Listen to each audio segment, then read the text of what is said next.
Le fils de notre sœur qui a rencontré le Seigneur, à qui le Seigneur a fait passer des ténèbres à la lumière. Et nous étions en train de dire merci au Seigneur pour cela, parce que c'est un grand encouragement pour chacun et chacune d'entre nous.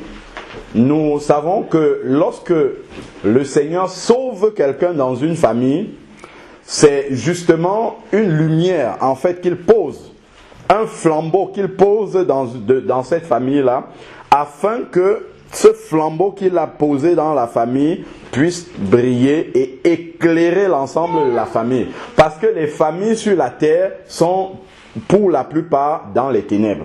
Donc quand le Seigneur met une lumière comme ça, c'est pourquoi ça commence à éclairer et que les gens qui sont dans les ténèbres dans la famille commencent à réaliser d'abord qu'ils sont dans les ténèbres. Comment est-ce qu'ils vont réaliser qu'ils sont dans les ténèbres? C'est en regardant quelqu'un qui est dans la lumière. Quand tu regardes quelqu'un qui est dans la lumière et que tu te regardes, tu vois, en fait, il y a une différence entre lui et moi. Donc, c'est la transformation de celui qui est dans la lumière qui va toucher ceux qui sont dans les ténèbres. Donc, si on n'est pas transformé, alors on ne peut pas être un modèle pour les nôtres. Donc, c'est notre transformation d'abord qui va être cette lumière-là que les nôtres vont voir et dire « Ah tiens, on l'a connu, il était comme ça. » Et maintenant, quand on regarde, il y a quelque chose de nouveau dans sa vie. Il y a une transformation. On va voir justement qu'avant, c'est quelqu'un qui était... Sa vie était un peu désordonnée, sa vie n'était pas très cohérente. Mais maintenant, comme on a dit là pour Gaius, je veux que tu sois en bonne santé, comme prospère l'état de ton âme. On voit que depuis qu'il a rencontré le Seigneur, on voit un rangement dans sa vie, on voit les choses qui étaient un peu selon le siècle présent, on voit qu'il y a des différences, il y a des transformations. Et on voit la main de Dieu dans sa vie, même si les gens de la famille n'appellent pas ça la main de Dieu. Eux, ils ne le savent pas, mais toi qui as vécu cette expérience-là, tu sais qu'il y a quelque chose qui est arrivé dans ta vie et qui fait en sorte que tu vois les choses différemment. Et en fait, la manière dont tu vois les choses maintenant, c'est que tu accordes du prix et de l'intérêt à ce à quoi Dieu aussi accorde du prix et de l'intérêt. Et là maintenant, c'est ça qui devient une lumière pour les autres. Maintenant, quand tu vas venir parler à quelqu'un, quand tu vas venir dire à quelqu'un, Dieu a dit ceci, Dieu veut ceci, la parole que tu vas prononcer aura une très grande puissance et incidence dans la vie de la personne. Pourquoi? Parce que non seulement tu communiques la parole de Dieu, mais tu communiques aussi la vie de Dieu dans ta parole, parce que tu la vis. Mais si tu ne vis pas cette vie transformée-là, cette vie de résurrection, cette vie nouvelle-là, tu peux donner de bonnes paroles aux gens, mais ça ne transforme pas les gens. Parce que toi-même déjà, cette parole-là ne t'a pas transformé, toi personnellement.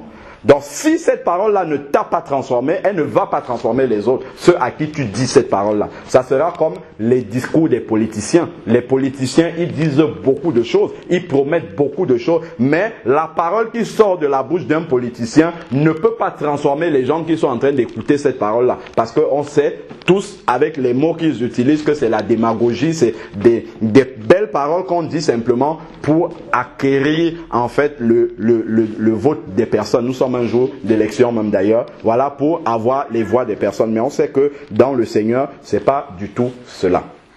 Donc, la sœur a passé presque toute une vie, on va dire une bonne partie de sa vie, depuis qu'elle est convertie, à prier que le Seigneur sauve ses enfants. Et ça, c'est un grand encouragement pour nous de voir que peu importe le nombre d'années que ça a duré, la prière, à l'heure où le Seigneur a décidé, dans son calendrier, il exauce ces prières-là. Et le calendrier du Seigneur, le Seigneur n'est jamais en retard dans son calendrier. Nous, on a un travail à faire, c'est de persévérer dans la prière. Je me souviens encore d'une sœur avec qui on était justement à l'assemblée avec la sœur Sika. Une sœur, justement, son papa s'est baptisé à l'assemblée ici à 83 ans. Baptisé à 83 ans, et le jour où le papa là s'est baptisé, sa première fille a témoigné, elle a dit, elle a prié pour son père pendant 32 ans. 32. Elle a continué à persévérer et le papa a reçu Jésus à 83 ans. Donc c'est vraiment pour dire que lorsque nous présentons nos familles, d'ailleurs c'est notre première Jérusalem, hein, celle à qui nous devons témoigner, lorsque nous présentons nos familles au Seigneur, nous ne devons pas nous décourager. Et nous avons beaucoup d'exemples dans la Bible qui nous montrent des personnes qui, par leur persévérance, a servi le Seigneur à être des témoins, à être des lumières. Par leur persévérance, la famille a été touchée et sauvée. Nous avons le cas de Noé, par exemple. Noé, qui était un prédicateur de justice tel que le Seigneur nous dit, qui a prêché pendant plus de 120 années et qui, au moment où le déluge est arrivé sur l'ensemble de la planète, connu de cette époque-là, il y a 8 personnes qui ont été sauvées. C'était Noé, son épouse, ses 3 fils et ses 3 belles-filles. Imaginez un peu, les historiens nous disent qu'à l'époque de Noé, il y avait 2 milliards de personnes sur la terre. De 2 milliards, il n'y en a que 8 qui ont été sauvés, et parmi lesquels, et seulement même, ce n'est même pas parmi lesquels, et seulement les enfants de quelqu'un qui avait entendu la parole de Dieu et qui persévérait et qui était un modèle pour sa famille. Donc, nous avons aussi le cas de Lot. Lot qui, dans sa famille, justement, a pu quand même être sauvé avec 2 de ses filles, ces 2 filles vierges qui sont sorties et qui sont arrivées et qui ont réussi à s'éloigner. Sa femme, son épouse, on sait bien, elle est sortie, mais elle a été transformée en statue de sel. Pourquoi? Parce que dans son cœur, il y avait le compromis. Elle est sortie de Sodome, donc sortie du péché, mais elle s'est retournée pour voir encore Sodome derrière elle. Ça, c'est l'image du chrétien qui est sorti du péché, qui est venu à la lumière, mais dont le cœur est encore attaché au monde, qu'il a laissé derrière lui. Ça, c'est ce modèle-là. Donc, même si on a quelqu'un de notre famille qui nous conduit à Christ, maintenant, nous devons arrêter vraiment le manteau de Christ et le saisir jusqu'au bout, marcher jusqu'au bout et non ne plus être attaché encore justement à ce que nous avons laissé derrière. C'est pour ça que c'est une chose déjà que nous amenons nos familles au Seigneur, mais après, nous devons continuer à persévérer dans la prière et à aider justement les membres de nos familles qui donnent leur vie au Seigneur avec tout ce que nous avons nous vécu déjà, parce que ça nous sert d'expérience. Toutes les expériences que nous avons vécues, les mauvaises comme les bonnes, nous permettent de donner des conseils, des exhortations à ceux-là de nos bien-aimés dans la chair qui viennent de rencontrer le Seigneur. Amen. Donc, on a les 2 cas de Lot et de Noé. Maintenant, je vais voir un autre cas encore qui est celui du Seigneur Jésus lui-même. Et ça, c'est un cas qui m'a beaucoup touché. Le Seigneur dit dans Matthieu 10, il suffit aux disciples d'être traités comme son maître. Et nous savons que notre modèle, c'est Jésus. Si nous regardons ici, là, dans Jean chapitre 7. Jean chapitre 7, du verset 1 et suivant.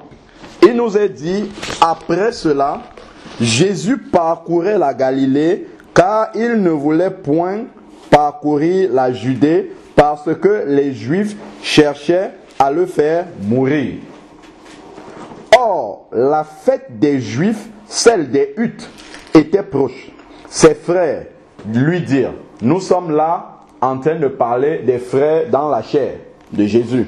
Ses frères lui dirent, pars d'ici et va en Judée afin que tes disciples, dont ils n'en font pas partie eux, afin que tes disciples, donc ceux qui croient, ceux qui te suivent, ceux pour qui tu es un modèle, donc afin que tes disciples, voilà, contemplent aussi les œuvres que tu fais.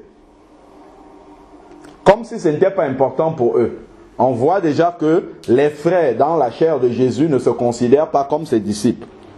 Voilà. Ensuite, verset 4. Personne n'agit en secret s'il cherche à se mettre en évidence. Si tu fais ces choses, manifeste-toi au monde. On dirait qu'ils sont en train d'encourager leurs frères dans la chair. Mais ils sont plutôt en train d'essayer de le tenter. Verset 5 maintenant. En effet, ses frères non plus ne croyaient pas en lui. Donc voilà le verset qui nous dit clairement que les frères de Jésus ne croyaient pas en lui, donc ne se considéraient pas comme étant les disciples de Jésus. ne suit, parce que être un disciple de quelqu'un, c'est que cette personne dont on est le disciple est un modèle pour nous et nous suivons cette personne, nous essayons de faire absolument comme cette personne-là. Et le verset nous dit clairement que, au verset 5, ses frères non plus ne croyaient pas en lui. Et nous savons que dans la chair, dans nos familles, nous avons ces combats-là. Nous savons que souvent, les personnes les plus proches de nous ne croient pas dans le Seigneur que nous avons. Ne croient pas que, justement, le chemin que nous avons choisi est le bon. Mais, ce qui est très intéressant et qui est un modèle pour nous, c'est que Jésus ne s'est pas laissé influencer et arrêter par la considération que ses frères avaient de son ministère. Même si ses frères méprisaient son ministère, ses frères, je parle de ses frères dans la chair, même s'ils méprisaient son ministère, même s'ils ne croyaient pas dans son ministère, même s'ils pensaient que Jésus était en train de se tromper, était presque aussi, comme les pharisiens le disaient, habité par un démon ou habité par quelque chose qui n'est pas à la gloire de Dieu, ça n'a pas arrêté Jésus. Et c'est notre modèle également. Donc, ne nous attendons même pas du tout à ce que dans nos familles, parmi nos proches, que les gens soient en train de nous encourager. C'est bien pour ceux qui ont la grâce de naître dans des familles où les gens sont déjà convertis. Oui, vous allez recevoir des encouragements. Mais dans la plupart des cas de figure, il suffit d'élargir un peu la famille. Vous allez voir que les gens ne sont pas d'accord avec le fait qu'on croit. Mais Jésus ne s'est pas laissé arrêter par cela. Il a continué à accomplir la volonté du Père. Donc, de la même façon, même si nos familles ne croient pas, lorsque nous disons, ne nous arrêtons pas, continuons comme la sœur a fait à intercéder, continuons à montrer le chemin, continuons à être des modèles pour notre famille et on va voir ce qui s'est passé pour Jésus. Parce que c'est le modèle, on va voir ce qui s'est passé. Donc, le verset 5 de Jean 7 nous dit clairement que Jésus, les frères de Jésus, ne croyaient pas non plus en lui. Verset 6 maintenant. Jésus leur dit, « Le moment n'est pas encore venu pour moi, mais pour vous, le moment est toujours opportun. » Donc on voit que Jésus ne s'est pas offusqué par rapport aux mauvaises remarques de ses frères, par rapport à l'incrédulité de ses frères. Il ne s'est pas énervé parce que ça aussi c'est quelque chose qui peut rapidement nous gagner, surtout quand on vient de se convertir. Quand vous venez de vous convertir, je crois que la plupart d'entre nous sommes passés par ce chemin-là. Vous venez de vous convertir, vous témoignez à vos connaissances, soit des amis, soit les frères dans la chair et tout. Et lorsqu'on vous rejette, ça vous attriste beaucoup. Et souvent même on s'énerve. On commence à se justifier ainsi de suite. Ça c'est une mauvaise attitude. Parce que Jésus, on voit que Jésus leur a parlé normalement. Il leur dit simplement que pour moi le moment n'est pas encore arrivé, mais pour vous qui êtes là, c'est le moment déjà. Voilà, verset 7 maintenant. Le monde ne peut pas vous haïr. Il a de la haine pour moi parce que je rends témoignage que ses œuvres sont mauvaises. Vous avez vu? Parce que je rends témoignage que ses œuvres sont mauvaises, alors le monde me haït. Qu'est-ce que ça veut dire? Ça veut dire qu'au travers du comportement déjà de Jésus, le monde peut voir comment normalement il aurait dû vivre. Et le fait de voir un chrétien qui vit dans la lumière, qui vit dans la vérité, souvent ça vous attire des persécutions, même si vous ne parlez pas. Pourquoi? Parce que les gens, quand ils vous voient, ils disent en réalité c'est comme ça qu'on doit. En fait, le Saint-Esprit, même s'il ne peut pas mettre les mots là-dessus, ce qui se passe spirituellement, c'est que le Saint-Esprit en vous, il est dit dans Jean 16 verset 8 que le Saint-Esprit a été donné pour convaincre le monde de péché. Donc le Saint-Esprit en vous est en train de témoigner à ces personnes-là que, en réalité, la lumière, c'est celle-là. Voilà comment est-ce que vous devrez vivre. Voilà comment est-ce que vous devriez être. Mais vous n'êtes pas comme ça. Et ça énerve les gens. Ça irrite les gens de voir qu'il y a des personnes qui vivent différemment. Il y a des personnes qui font autre chose. Il y a des personnes qui qui ont une autre façon de faire qui n'est pas la nôtre, et ça juge les personnes.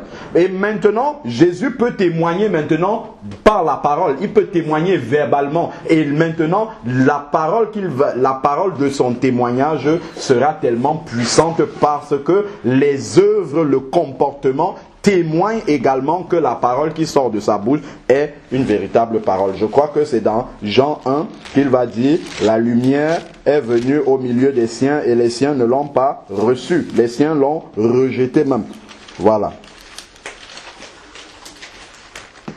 Donc c'est dans Jean 1 qu'il est question de cela. Voilà. Donc, mais les gens reconnaissent quand même que ça, c'est la lumière. Mais ils ne veulent pas de cette lumière-là. Jean 1, verset 11. Jean 1, verset 11. Merci beaucoup. Donc, elle est venue chez les siens. Donc, je peux même commencer à partir du verset même 7 déjà.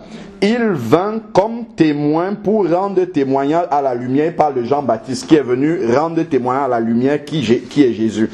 Afin que tous croient par lui. Il n'était pas la lumière. Jean-Baptiste n'était pas la lumière, mais il vint pour rendre témoignage à la lumière. Voilà pourquoi il a dit, il y a un qui vient après moi dont je ne suis pas digne de délier les lamelles des souliers. Il parlait de Jésus, il annonçait l'agneau de Dieu qui ôte le péché du monde comme lui-même l'a dit. Alors, c'était la véritable, verset 9, Jean 1, verset 9, c'était la véritable lumière qui, en venant dans le monde, éclaire tout homme. Éclaire tout homme. Pourquoi? Parce qu'il est le modèle pour tout homme. Quand tout homme voit Jésus vivre, il dit, oh, tiens, voilà comment l'homme doit vivre. Voilà comment normalement je dois vivre. Voilà comment normalement je dois être. Mais comme le cœur de l'être humain est tellement dur, l'être humain ne veut pas se soumettre à la parole de Dieu. Il va dire, il va commencer donc à persécuter celui qui est le modèle. Parce que l'homme, l'être humain ne veut pas voir la vérité en face. Quand il voit la vérité manifestée, il préfère qu'elle ne soit pas là. Parce que la vérité le juge, en fait. Quand il voit cette vérité-là, ça le juge et puis il n'en veut pas. Donc voilà pourquoi souvent, vous avez des personnes qui vous persécutent verbalement, vous vous demandez, mais qu'est-ce que je lui ai fait? Vous ne lui avez rien fait. C'est parce que quand il voit votre façon d'être, votre façon de faire, ça le juge, ça dérange sa conscience. Parce que Dieu a mis dans la conscience même de l'être humain le bien et le mal. Donc quand l'être humain voit le bien, il voit ce qui est la volonté de Dieu, même s'il n'est pas converti, il sait que ça là, c'est comme ça que je dois être, mais il refuse cela. Chacun suivant sa propre voie. Ésaïe 53, verset 6. Nous étions tous errants, chacun suivant sa propre voie. Donc l'être humain veut continuer à suivre sa propre voie. Mais quand il voit la voie de Dieu, il dit non, celle-là, je ne veux pas marcher là-dessus. Verset 10 maintenant, Jean 1, verset 10. Elle était dans le monde et le monde a été fait par elle. Et le monde ne l'a pas connue.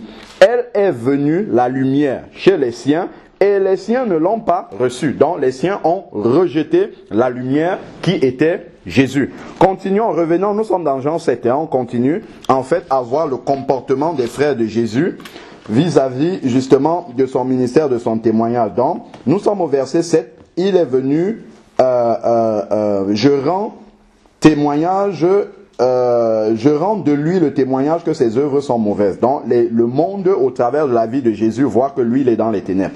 Verset, lui le monde, hein, pas Jésus.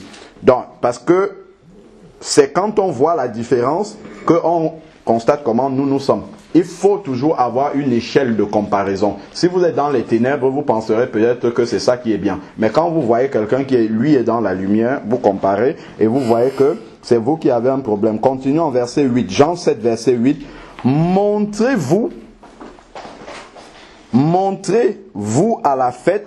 Moi, je ne monte pas encore à cette fête parce que le moment pour moi n'est pas encore accompli.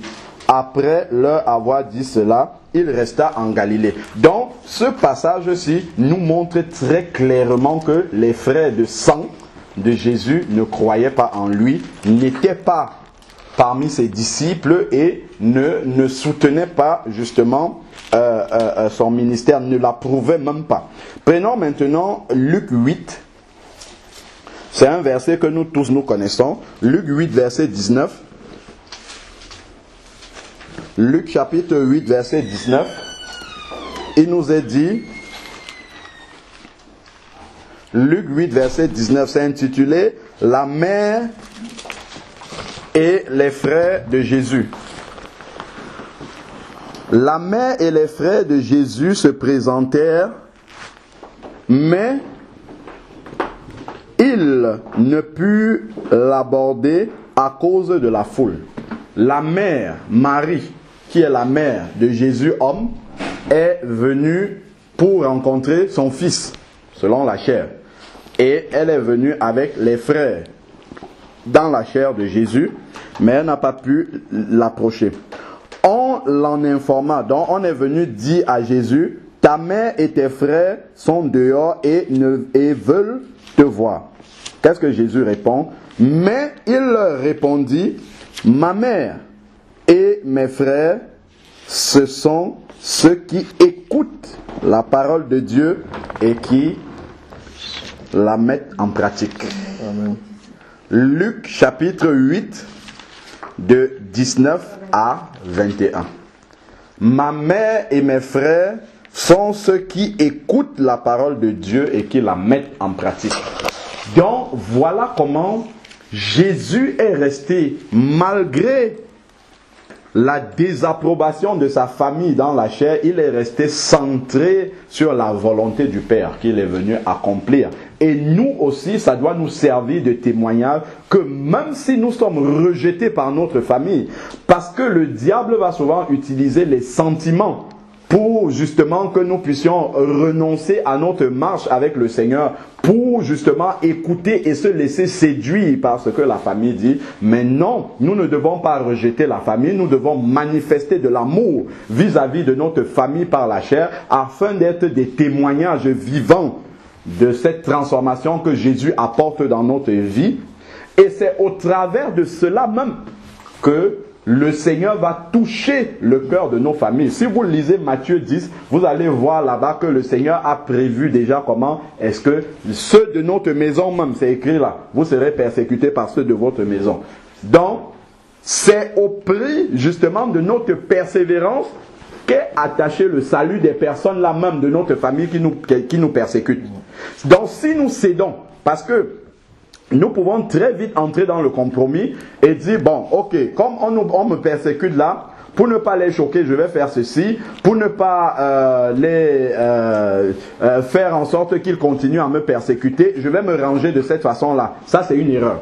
Ça, c'est une erreur parce que c'est lorsque nous allons persévérer dans notre voie qu'ils vont dire, tiens, malgré tout ce qu'on lui fait, il continue à être attaché à ce Dieu-là. Sa transformation continue à avancer. Ça veut dire que vraiment, le chemin qu'il a choisi, il a vraiment trouvé quelque chose de tellement important là-bas qu'il ne veut pas lâcher cela. Mais si dès qu'on te persécute, tu dis, là, c'est trop difficile d'être chrétien, tout de suite on revient vers la famille, on fait comme la famille fait, alors que la famille est dans les ténèbres, nous n'allons pas pouvoir être un témoignage. Nous allons même être un contre-témoignage pour la famille. Et sachez une chose, c'est que si vous êtes chrétien, vous êtes dans une famille, vous êtes chrétien et vous n'êtes pas un témoignage dans la persévérance pour votre famille. Si un membre de votre famille se convertit, je pense que quelque part il vous en voudra même de lui avoir pas dit la vérité. Le jour où il viendra à la lumière et il va dire, donc toi tu savais toutes ces vérités-là, tu savais que nous sommes en train d'aller en enfer, tu n'as jamais osé dire ça? Tu n'as jamais osé nous dire ça?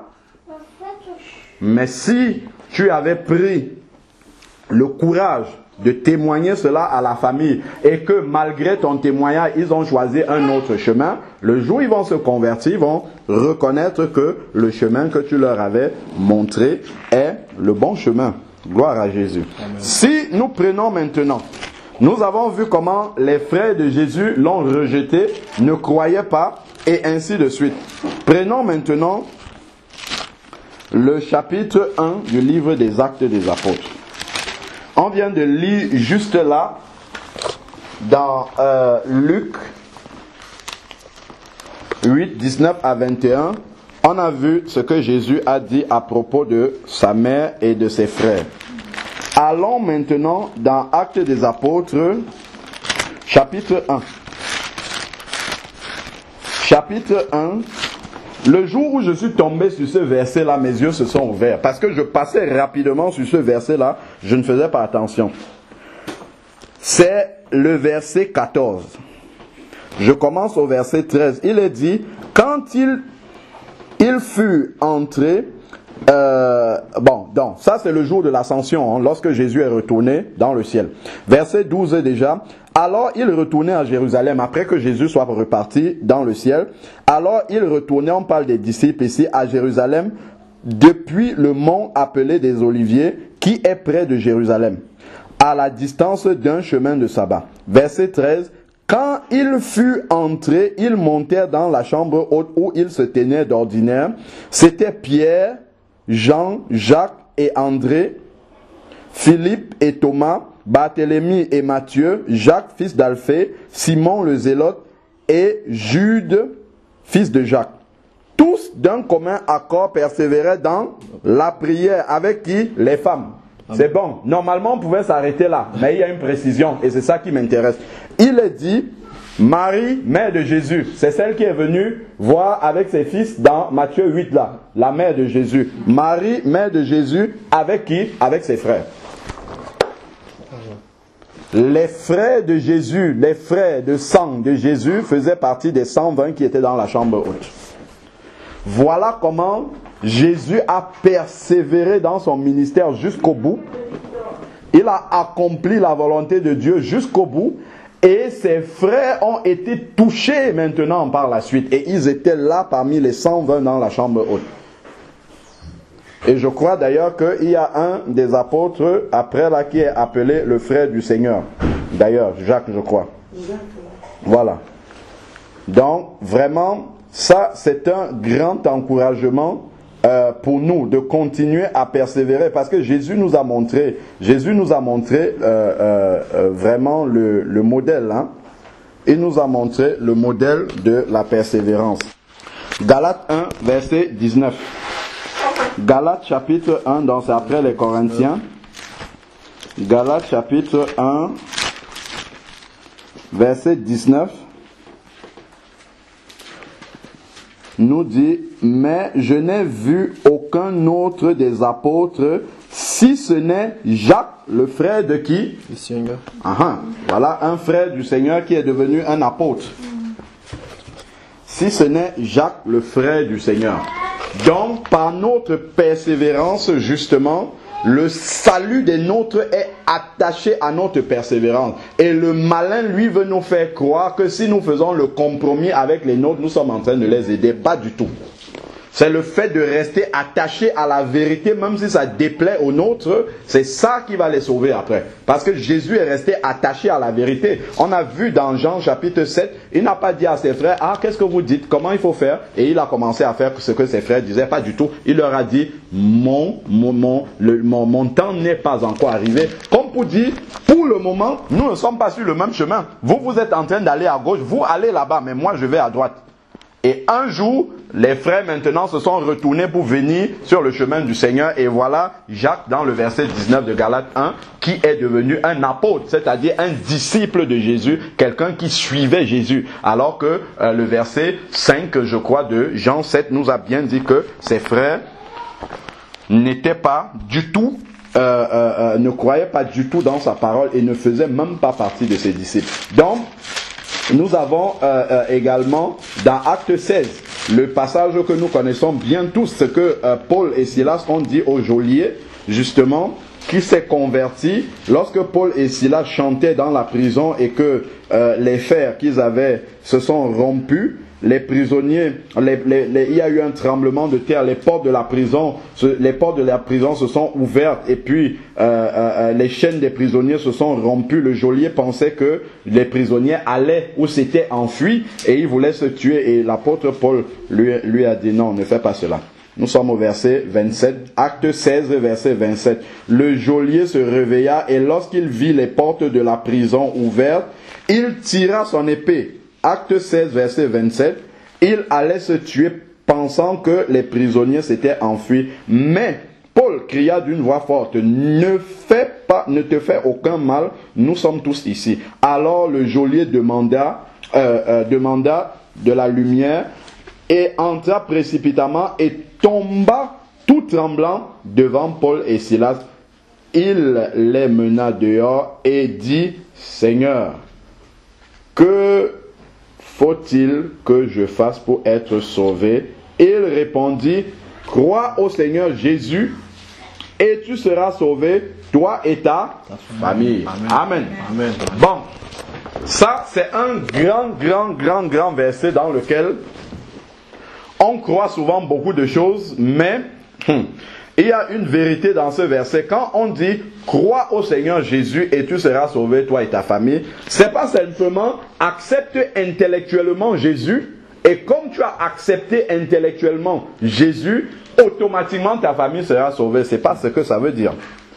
Quand on dit crois, d'abord le verbe croire, c'est même pas simplement dire j'accepte Jésus comme Seigneur et Sauveur. Non, c'est que, puisque les démons croient aussi. Les démons croient et prient même. Quand Jésus, je crois que c'est dans Matthieu 8, quand Jésus est arrivé à Gadara, le démoniaque de Gadara qui s'est approché, qui vient, et les démons parlaient en lui disant, mais qu'y a-t-il entre toi et nous, fils de Dieu? Es-tu déjà venu nous tourmenter avant le temps? Et ils ont prié, la Bible dit bien, et ils prièrent, donc c'est une prière qu'ils ont fait, ils prièrent Jésus de les envoyer dans le troupeau de pourcins qui était là. Et Jésus a exaucé la prière. Il les a effectivement envoyés dans le troupeau de porcins. Donc même les démons croient et ils tremblent d'ailleurs. C'est ce que la Bible dit. Donc le fait, c'est pas juste croire de reconnaître que Jésus est Dieu manifesté en chair et tout. C'est pas ça. C'est pas le croire là qu'il y a ici là. Parce que même les démons croient. Mais c'est croire et que le fait de croire dans le Seigneur Jésus est une incidence pratique de transformation dans ta vie. Et lorsque ta vie sera transformée, changée, devenue un modèle, là maintenant ta famille sera touchée et elle aussi va subir la même transformation et va commencer à croire que ce que tu dis, ce que ta bouche prononce, ce que tes lèvres prononcent, c'est la vérité. Pourquoi? Parce que ils ont vu cette vérité-là manifester. Je parlais cette semaine-ci avec une sœur qui m'a appelé pour le baptême. Une sœur ancienne catholique qui m'a témoigné qu'elle a reçu Jésus dans son salon à la maison. Et quand j'ai demandé à la sœur, explique-moi un peu comment ça s'est passé et tout, la sœur me dit, parce qu'elle est venue au travers d'une sœur qui prie avec nous, elle dit, cette sœur-là, je l'ai connue, c'est la sœur qui est à Aix-en-Provence, son nom est écrit là. Donc, elle me dit, c'est la grande sœur d'une de mes amies.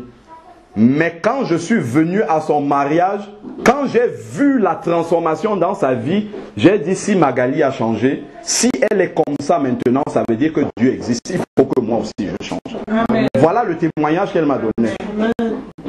Voilà véritablement ce que veut dire ce verset-ci.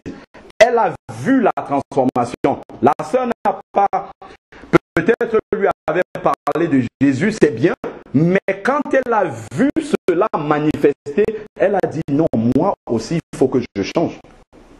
Parce que la sœur en question qui demande le baptême fumait. La sœur Magali aussi nous a témoigné qu'elle fumait aussi.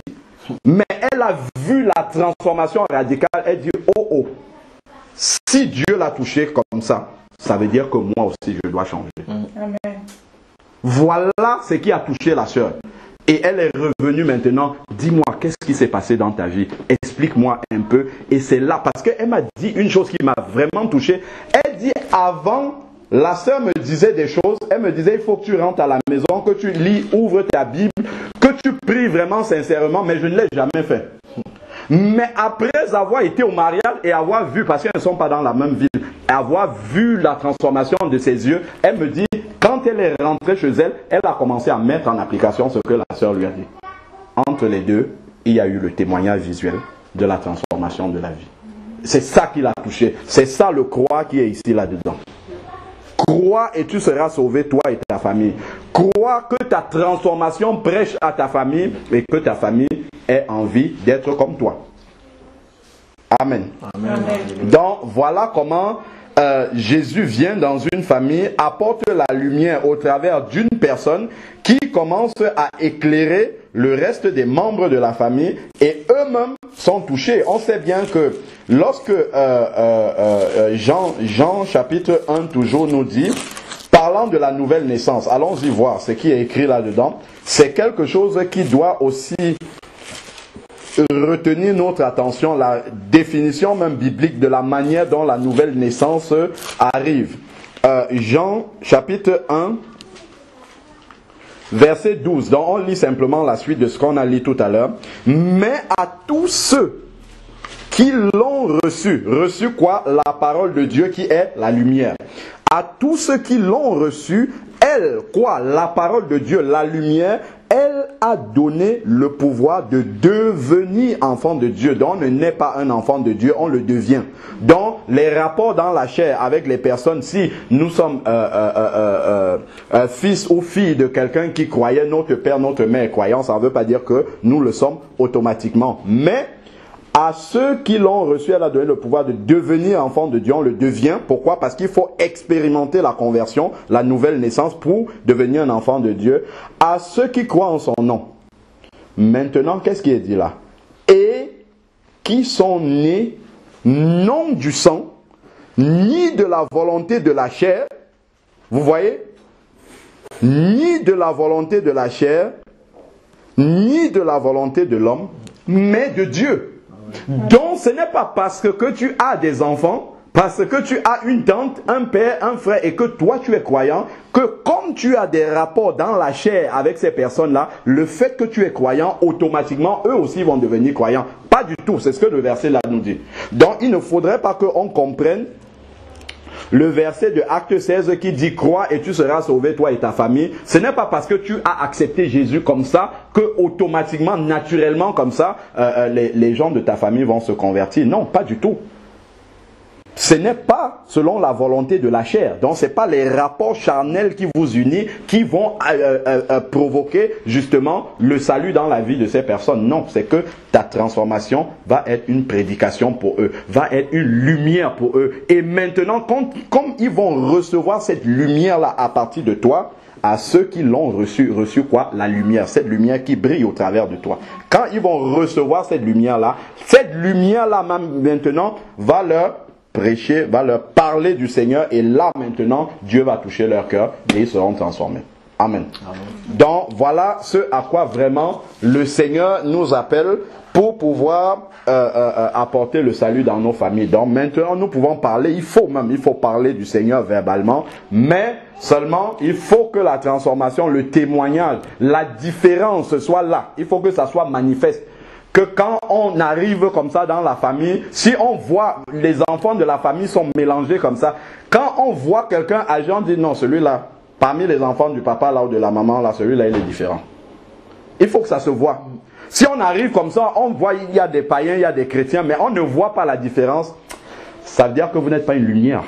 Si on arrive au milieu des ténèbres, si vous mettez une bougie, si le salon ici était noir, vous mettez une bougie au coin là-bas, quelqu'un entre, nous sommes dans les ténèbres, il ne nous voit, mais il va voir la bougie là-bas. Là-bas c'est différent, là-bas il y a la lumière.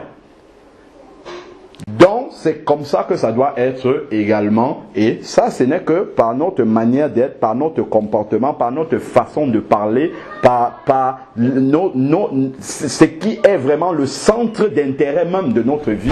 C'est en cela que ceux qui ne sont pas convertis verront la différence et les questions vont commencer à jaillir, comme la copine de Magali, quand elle a vu ça, automatiquement les questions, le questionnement a commencé dans sa vie. Mais moi, si ma copine, la grande sœur de ma copine est transformée comme... Mais moi alors, c'est ce qu'on voit dans Acte 2, verset 37. Quand ceux qui étaient à Jérusalem ont entendu l'apôtre Pierre prêcher Jésus, c'était le Messie, vous l'avez tué, ainsi de suite, leur cœur a été vivement touché. Et ils ont dit...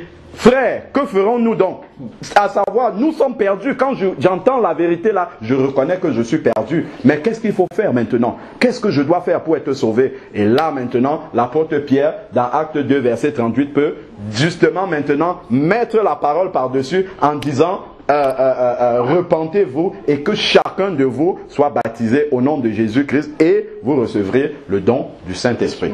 Donc, c'est au travers justement de notre lumière que la famille va être convertie, va être touchée au travers de notre témoignage. Et je crois que dans le cas de notre sœur, vraiment le fait que ses enfants aient vu, en tout cas ce fils qui est déjà converti, voir la maman persévérer comme ça contre vents et marées, s'attacher à ce Seigneur-là. Le fils, le jour où le Saint-Esprit a commencé à toucher cet enfant-là, à qui est-ce qu'il a pensé? Il a pensé à sa maman.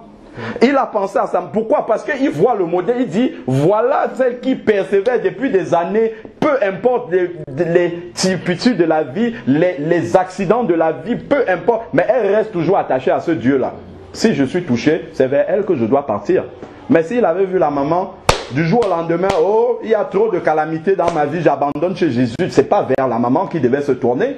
Il devait se tourner vers d'autres personnes qui, eux, sont restés attachés, persévérants à ce Seigneur-là. Il devait oublier la maman, il devait dire, oh, bah, son témoignant, voyez la marcher après, hop, elle a abandonné ce Jésus-là, elle a continué avec autre chose. Ça veut dire que Jésus n'est pas si important pour elle.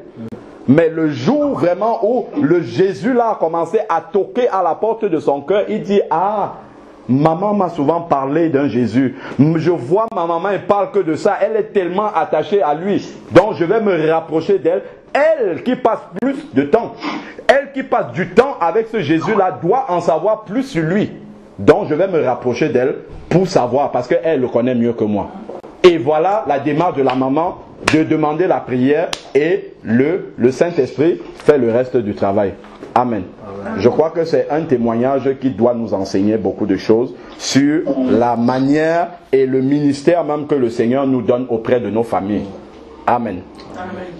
Seigneur Père, nous voulons te rendre grâce encore et bénis ton nom, Seigneur Dieu, parce que tu nous montres encore au travers du témoignage de notre sœur et de son fils, Seigneur Père, combien nous devons rester attachés à toi. Seigneur Père, peu importe le nombre d'années que cela doit durer, Seigneur Père éternel, tu nous montres que en ton temps, tu commences à toucher les cœurs, Seigneur Père, dans nos familles. Et cela est fonction de notre persévérance, de rester attaché à toi, Seigneur Père, pour que ta lumière puisse toujours briller au travers de nous et être, Seigneur Dieu Tout-Puissant, des modèles pour les nôtres. Seigneur Père, nous venons nous remettre encore entre tes mains, que vraiment ton esprit continue à nous transformer et que les membres de nos familles dans la chair puissent voir une transformation positive en nous, Seigneur Père éternel, et aient envie, Seigneur Dieu Tout-Puissant, d'être comme nous, parce que nous serons le reflet de la lumière que tu as mis en nous, Seigneur Père.